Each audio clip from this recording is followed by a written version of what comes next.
Hello, everybody out there. Today, we're going to talk about the many reasons for high and low blood sugar levels that have nothing to do with food. Perhaps you're just finding me, or perhaps you've been following me since I started these Facebook Lives back in the end of March.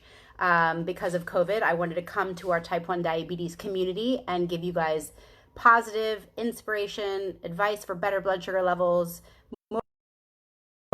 during these interesting times.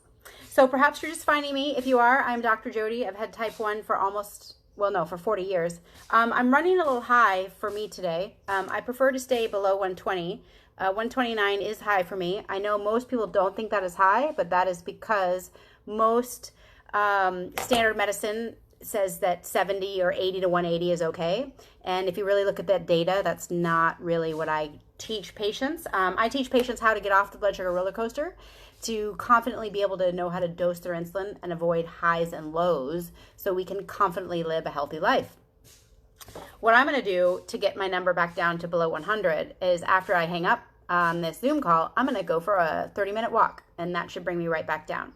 So today I want to talk about, there's so many reasons for highs and lows that's not food related.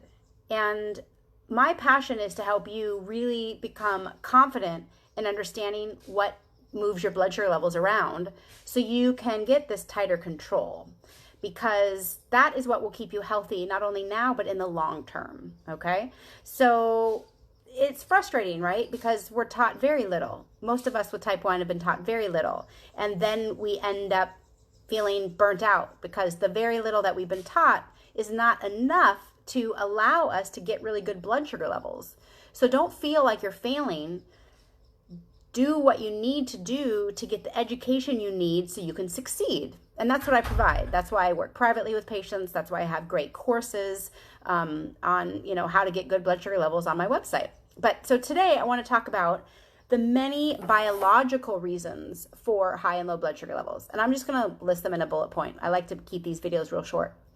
So you might not know this, but these things can affect our blood sugar. Too little sleep, being stressed out, getting sick, a recent hypoglycemia, blood sugar levels right when you wake up due to the dawn phenomenon or cortisol, infusion set issues with your pump. For you pumpers out there, I'm sure you've all had times when you're so high and you don't know why, and then you realize your infusion set is blocked or came out, right? Scar tissue. If you keep using that same spot over and over and over again throughout your lifetime, it's not good, right? You build up scar tissue. The insulin is not absorbed as well. Allergies, springtime, fall allergies, inflammation in the body. Inflammation creates a bunch of stress hormones, which then raises the blood sugar level. The female cycle. A lot of women go high right before their cycle, and then perhaps they drop the day of. Puberty, for all of you teens out there, right? Growth hormone greatly affects blood sugar levels, makes us very insulin resistant. Smoking, actually, another thing that causes inflammation, right? Inflammation is a stress to the body, causes higher blood sugar levels. And then, of course, celiac disease and Hashimoto's. These are two of the most common other autoimmune diseases that type 1s can be affected by. So if you want to learn more about these, I have, great courses that can really help you understand the depth of how these affect you, right? Because my goal for you is that you can understand all the variables that affect your blood sugar level so you can confidently make the tweaks that you need. And that is my passion, is to help educate you in what those variables are and how to make those tweaks.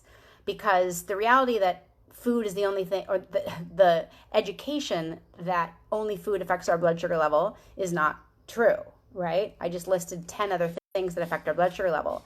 And I've found through working privately with patients for the past decade that so many of us never knew this.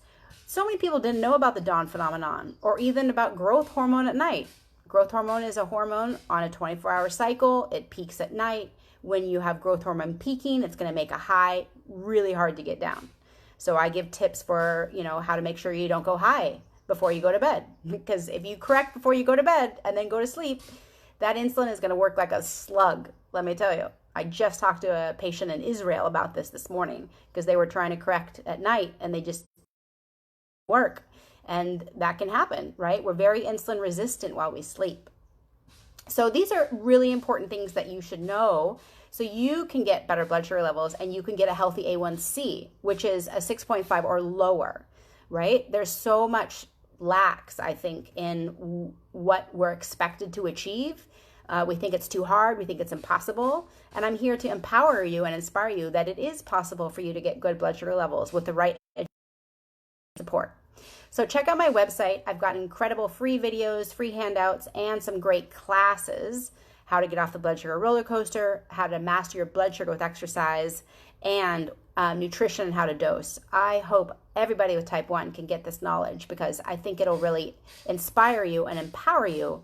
I get emails every day from patients who have gone through these courses, and they're to finally be able to understand, why they go high in the morning, or how to avoid post-meal highs, or how to not go low when you exercise. You deserve to know all of this, and it's very common that patients, because I've been talking to you guys now for a long time, and I've been a patient for 40 years, so I've been in your shoes. I get it.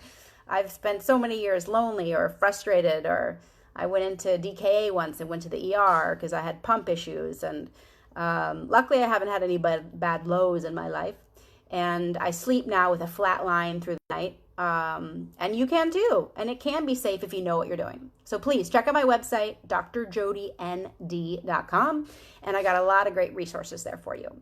So thanks for watching. Feel free to comment below. I come to you live Monday through Friday, right around 3 Pacific, 6 Eastern, and I've been doing these, like I said, this is about my 60th or 70th.